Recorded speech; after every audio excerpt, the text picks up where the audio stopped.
Hi friends, welcome to infinite world of GK. ഇന്ന് നമ്മൾ കാണാൻ പോകുന്നത് അക്ഷരമുറ്റം ക്വിസിൻ്റെ ജൂൺ, ജൂലൈ, ഓഗസ്റ്റ് മാസങ്ങളിലെ അക്ഷരമുറ്റം പതിപ്പിനെയും പത്രവാർത്തകളെയും അടിസ്ഥാനമാക്കിയുള്ള ചോദ്യങ്ങളാണ്. നേരത്തെ തന്നെ നമ്മൾ 3 പാർട്ട് അപ്ലോഡ് ചെയ്തിട്ടുണ്ടായിരുന്നു. കാണാത്ത കൂട്ടുകാർ അതുകൂടി ഒന്ന് കണ്ടു നോക്കുക. ഇതോടൊപ്പം തന്നെ നിങ്ങൾക്ക് പൊതുവിജ്ഞാന ചോദ്യങ്ങളും കൂടി പഠിക്കേണ്ടതുണ്ട്. സ്വദേശ് മെഗാ ക്വിസിന് വേണ്ടിയൊക്കെ ഒത്തിരിയധികം പൊതുവിജ്ഞാന ചോദ്യങ്ങൾ നമ്മൾ അപ്ലോഡ് ചെയ്തിട്ടുണ്ട്. നിങ്ങളെല്ലാവരും അതൊക്കെ കണ്ടു കാണുമെന്ന് വിശ്വസിക്കുന്നു. നമുക്ക് ഇന്നത്തെ ചോദ്യങ്ങൾ കാണാം. 2024 പുകയില നിയന്ത്രണത്തിൻ്റെ ബ്രാൻഡ് അംബാസഡറായി നിയമിക്കപ്പെട്ട ഇന്ത്യൻ ബാഡ്മിൻ്റൺ താരം ആരാണ്? PV സിന്ധു. സ്വാതന്ത്ര്യാനന്തര ഇന്ത്യയിലെ ഏറ്റവും വലിയ ആഭ്യന്തര സൈനിക നടപടി ഏതാണ്? Operation blue star. അടുത്തിടെ സ്ഫോടനമുണ്ടായ കൻലോൺ അഗ്നിപർവ്വതം സ്ഥിതി ചെയ്യുന്ന രാജ്യം ഏതാണ്? ഫിലിപ്പീൻസ്. 5 പര്യവേക്ഷണ യാത്രകളിലായി 1000 ദിവസം ബഹിരാകാശത്ത് ചെലവഴിച്ച ആദ്യ ബഹിരാകാശ സഞ്ചാരി ആരാണ്? ഒലെഗ് കോനോനെങ്കോ.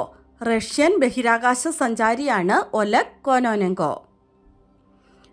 കുടുംബശ്രീയുടെ നേതൃത്വത്തിൽ സംഘടിപ്പിച്ച അയൽക്കൂട്ട ഓക്സിലറി അംഗങ്ങളുടെ സംസ്ഥാന കലാമേളയായ അരങ്ങ് 2024 വേദി ഏതാണ്? കാസർഗോഡ്, പിലിക്കോട്. സ്കൂൾ ബസ്സുകളിൽ ഓൺലൈൻ ട്രാക്കിംഗ് സംവിധാനം നടപ്പിലാക്കുന്നതിനായി MVD വികസിപ്പിച്ചെടുത്ത ആപ്പ് ഏതാണ്? വിദ്യാവാഹൻ ആപ്പ്. ലോക പരിസ്ഥിതി ദിനം എന്നാണ്? ജൂൺ 5. 2024 ലോക പരിസ്ഥിതി ദിനത്തിൻ്റെ പ്രമേയം എന്തായിരുന്നു?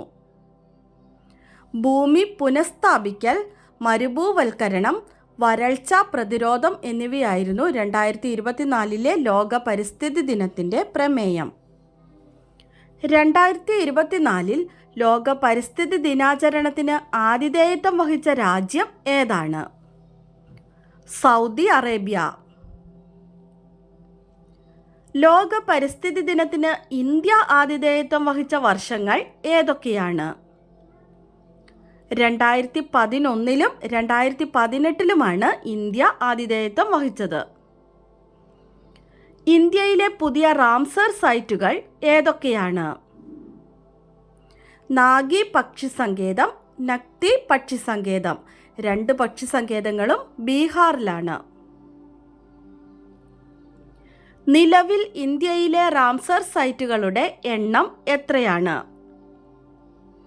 82 റാംസർ സൈറ്റുകൾ. ലോകത്ത് ഏറ്റവും കൂടുതൽ റാംസർ സൈറ്റുകളുള്ള രാജ്യം ഏതാണ്? UK. 175 റാംസർ സൈറ്റുകളാണ് ഉള്ളത്. കേരളത്തിൻ്റെ പുതിയ നിയമസഭാ സെക്രട്ടറിയായി നിയമിതനായത് ആരാണ്? N. കൃഷ്ണകുമാർ. ദക്ഷിണാഫ്രിക്കൻ ഗാന്ധി എന്നറിയപ്പെടുന്നത് ആരാണ്? Nelson Mandela. 2024 വാർത്തകളിൽ ഇടം പിടിച്ച വിവേകാനന്ദ പാറ ഏത് സംസ്ഥാനത്താണ്? തമിഴ്നാട്. തെലങ്കാനയുടെ സംസ്ഥാന ഗീതമായി ജയ ജയ ഹേ തെലങ്കാന എന്ന ഗാനം ചിട്ടപ്പെടുത്തുന്നത് ആരാണ്? MM കീരവാണി. ലോക സമുദ്ര ദിനം എന്നാണ്? ജൂൺ 8. 2024 പ്രമേയം എവൈക്കൻ ന്യൂ ഡെപ്ത്സ് അഥവാ പുതിയ ആഴങ്ങളെ ഉണർത്തുക എന്നതായിരുന്നു. 2024 ലോക്സഭാ തിരഞ്ഞെടുപ്പിൽ ഒരേയൊരു വോട്ടർ മാത്രമുള്ള ബനേജ് പോളിംഗ് സ്റ്റേഷൻ ഏത് സംസ്ഥാനത്താണ്? ഗുജറാത്ത്. വോട്ടറിൻ്റെ പേര് മഹന്ത് ഹരിദാസ് ഉദാസീൻ. കേന്ദ്ര മന്ത്രിസഭയിലെ വനിതാ മന്ത്രിമാരുടെ എണ്ണം എത്രയാണ്? 7. 2024 ഫ്രഞ്ച് ഓപ്പൺ പുരുഷ സിംഗിൾസ് കിരീടം നേടിയത് ആരാണ്? സ്പെയിനിൻ്റെ കാർലോസ് അൽക്കാരസ്. 2024 ജൂണിൽ വിമാനാപകടത്തിൽ കൊല്ലപ്പെട്ട വില്യം ആൻഡേഴ്സ് ഏതു മേഖലയിൽ പ്രശസ്തനായിരുന്നു? ബഹിരാകാശ സഞ്ചാരി. ഇന്ത്യയുടെ പുതിയ കരസേനാ മേധാവിയായി നിയമിക്കപ്പെട്ടത് ആരാണ്?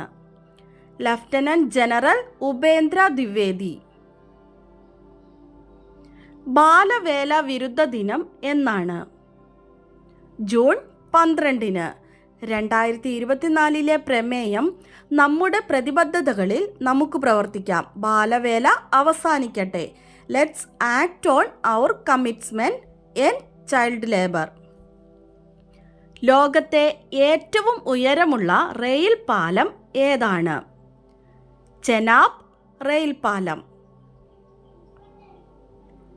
18ാം ലോകസഭയുടെ പ്രതിപക്ഷ നേതാവ് ആരാണ്? രാഹുൽ ഗാന്ധി. റോഡ് പ്രശ്നങ്ങൾ പരിഹരിക്കുന്നതിനായി അടുത്തിടെ ലോക്പത് മൊബൈൽ ആപ്പ് ആരംഭിച്ച സംസ്ഥാനം ഏതാണ്? മധ്യപ്രദേശ്. അടുത്തിടെ ഹേമന്ത് സോറൻ ഏത് സംസ്ഥാനത്തിൻ്റെ മുഖ്യമന്ത്രിയായിട്ടാണ് സത്യപ്രതിജ്ഞ ചെയ്തത്? ജാർഖണ്ഡ്. 2024 ജൂലൈയിൽ കേരളത്തിലെ ഏത് ജില്ലയിൽ നിന്നാണ് നിപ വൈറസ് ബാധിച്ച് ഒരു മരണം റിപ്പോർട്ട് ചെയ്തത്? മലപ്പുറം ജില്ലയിൽ. സിയാച്ചിൻ ഹിമാനിയിൽ വിന്യസിച്ച കോർപ്സ് ഓഫ് ആർമി എയർ ഡിഫൻസിൽ നിന്നുള്ള ആദ്യത്തെ വനിതാ ഓഫീസർ ആരാണ്? ക്യാപ്റ്റൻ സുപ്രീത സി.ടി. 2024 ജൂലൈയിൽ അന്തരിച്ച അമേരിക്കൻ ഹാസ്യ സാമ്രാട്ടും ഗ്രാമി പുരസ്കാര ജേതാവുമായ വ്യക്തി ആരാണ്?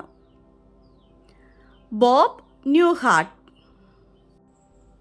2024 ജൂലൈയിൽ സർക്കാർ ജോലിയിൽ സംവരണം ഏർപ്പെടുത്തിയതിനെ ചൊല്ലി പ്രക്ഷോഭം പൊട്ടിപ്പുറപ്പെട്ട രാജ്യം ഏതാണ്?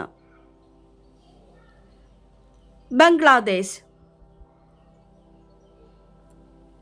2024 തിരഞ്ഞെടുപ്പിനുള്ള ഡെമോക്രാറ്റിക് നോമിനിയായി പ്രസിഡന്റ് ജോ ബൈഡൻ ആരെയാണ് അംഗീകരിച്ചത്? Vice president Kamala Harris. നമ്മുടെ കഴിഞ്ഞ ദിവസത്തെ ബോണസ് ക്വസ്റ്റ്യൻ ഇതായിരുന്നു: കേരള ഹിന്ദി പ്രചാര സഭയുടെ സാഹിത്യ കലാനിധി പുരസ്കാരം 2024 ലഭിച്ചത് ആർക്കാണ്? Answer MD Vasudevan Nair. കറക്റ്റായി ആദ്യം തന്നെ ആൻസർ പറഞ്ഞിരിക്കുന്നത് പൂജ AB, ആവണി V, ഭഗത് ദേവദാസ്, ആദിൽ, ആയില്യ എന്നിവരാണ്. ആൻസർ പറഞ്ഞ എല്ലാ കൂട്ടുകാർക്കും ഒത്തിരി അഭിനന്ദനങ്ങൾ. തുടർന്നും വീഡിയോ കണ്ട് സപ്പോർട്ട് ചെയ്യണമെന്ന് ഓർമ്മിപ്പിക്കുന്നു. നമുക്ക് ഇന്നത്തെ ബോണസ് ക്വസ്റ്റ്യൻ നോക്കാം. ഒരു ദിവസത്തിൽ 2 തവണ അഗ്നിപർവ്വത സ്ഫോടനമുണ്ടായ മൗണ്ട് ലെവോടോബി ലക്കിലാക്കി അഗ്നിപർവ്വതം സ്ഥിതി ചെയ്യുന്നത് എവിടെയാണ്? ഒരു ദിവസത്തിൽ 2 തവണ അഗ്നിപർവ്വത സ്ഫോടനമുണ്ടായ മൗണ്ട് ലെവോടോബി ലക്കിലാക്കി അഗ്നിപർവ്വതം സ്ഥിതി ചെയ്യുന്നത് എവിടെയാണ്? ആൻസർ അറിയാവുന്നവർ വേഗം തന്നെ കമൻറ്റ് ചെയ്തോളൂ. ഇന്നത്തെ വീഡിയോ നിങ്ങൾക്ക് എല്ലാവർക്കും ഇഷ്ടമായി കാണുമെന്ന് വിചാരിക്കുന്നു. ഇഷ്ടമായാൽ ലൈക്ക് ചെയ്യാനും നിങ്ങളുടെ കൂട്ടുകാർക്കൊക്കെ ഒന്ന് ഷെയർ ചെയ്ത് കൊടുക്കാനും, സബ്സ്ക്രൈബ് ചെയ്യാതെ കാണുന്ന കൂട്ടുകാരുണ്ടെങ്കിൽ ഒന്ന് സബ്സ്ക്രൈബ് ചെയ്യാനും മറക്കല്ലേ. അടുത്ത ദിവസം പുതിയൊരു വീഡിയോയുമായി നമുക്ക് വീണ്ടും കാണാം. Thanks for watching.